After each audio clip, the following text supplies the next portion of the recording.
Массовые политические репрессии – чудовищное преступление против человечества. Миллионы ни в чем не повинных людей были репрессированы, расстреляны, пострадали их семьи, родственники и близкие. Преследование миллионов граждан происходило не стихийно, а спланированно, по четко продуманному плану. Для этого принимались юридические акты, спецслужбы наделялись полномочиями. Во всей стране строили огромные исправительно-трудовые лагеря. Однако, несмотря на то, что с момента этих ужасных преступлений прошло более 80 лет, до сих пор в Казахстане не дали жестких исторических и политических оценок и конкретно не назвали имена главных злодеев. Главным организатором массовых политических репрессий был, конечно, Иосиф Сталин. Одним из исторических персонажей, у которого Сталин черпал вдохновение, был кровавый тиран Иван Грозный. Даже по совпадению инициалы Сталина одинаковы Грозным – Иосиф Виссарионович Иван Васильевич.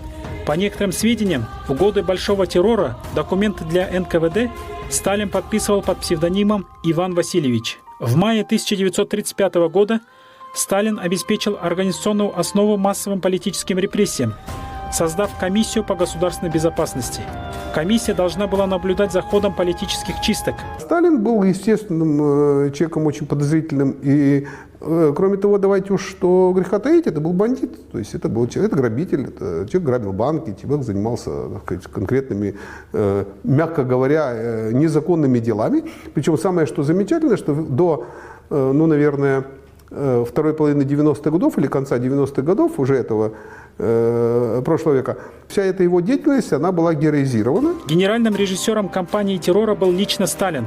Его кремлевский кабинет превратился в командный пункт, откуда отдавались команды по расправе. Ежов передавал Сталину на утверждение списки будущих жертв с предложениями о приговорах. На протяжении 1937 и 1938 годов Сталин одобрил 383 таких списка на 44 тысяч партийных, комсомольских и военных работников. Сталин проводил репрессии по национальным признакам. Он жестоко расправлялся с поляками, с немцами, народностями Кавказа. Уничтожил более половины казахского населения в годы Голодомора. Конечно, во время репрессий он не щадил и русских. Однако, если казахов обвиняли в казахском национализме, объявляли их врагами народа, то неизвестны случаи, когда русских обвиняли в русском национализме. На Кавказе Сталин проявлял такую жестокость. Осенью 1920 года он руководил кровавой репрессией против черкесов и осетин.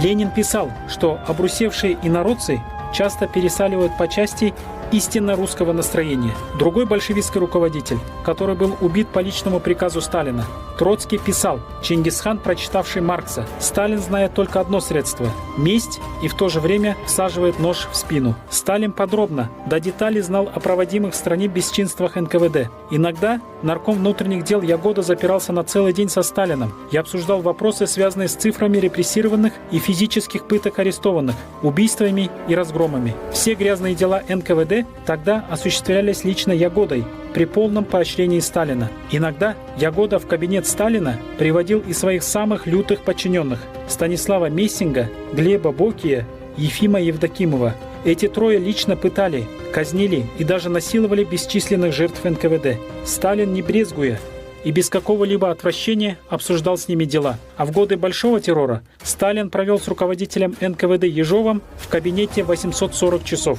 Сталина начали возвращать на пьедестал, и сейчас там чуть ли не говорят, что это такой, как было сказано, эффективный менеджер, который оставил там страну, взял с сахой, там оставил ядерное оружие, атомной бомбы и прочее, прочее, прочее. Но я думаю, что вообще эти дискуссии уже закончить надо. Господа, десятки, сотни документов с его личной подписью о расстрелах людей. Какой разговор? Вообще вы про что? Никаких сомнений, что он не просто знал. Он принимал прямое в этом участие. По его указанию расстреливали людей пачками, сотнями и так далее. Он подписывал расстрельные, так сказать, списки. Да, никаких сомнений. Дзержинский, Минжинский, Ягода, Ежов и Берия руководили главным органом и орудием в руках Сталина. Подручным Сталина, готовым выполнить любой его приказ, можно